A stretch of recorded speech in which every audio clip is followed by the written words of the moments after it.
আমার মেয়ে জন্মেছে কানাডায়, দেশ থেকে অনেক দূরে। অনেক কিছুই সে মিস করছে, কিন্তু মাঝে মাঝে মনে হয় এই দেশটা ওকে এমন কিছু দিচ্ছে যা হয়তো আমি ছোটোবেলায় পাইনি। হ্যালো এভরিওয়ান, আমি কলকাতার অরুণিমা, থাকি কর্মসূত্রে কানাডায়। টেলস অফ অরুণিমার আরেকটা ছোট্ট ব্লগে আপনাদের জানাই স্বাগত।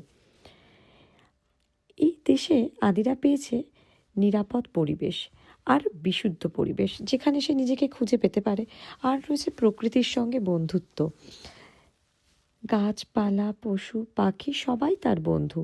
আর ছোটবেলা থেকেই আদিরা জীবন শিখছে সাহস, ধৈর্য আর নিজের সীমা ছাড়িয়ে যাওয়ার গল্প।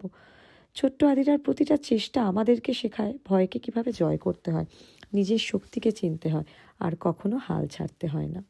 স্কুলে ওর বন্ধুরা এসেছে পৃথিবীর নানান দেশ থেকে। তাদের ভাষা আলাদা, খাবার আলাদা, কিন্তু বন্ধুত্ব এক।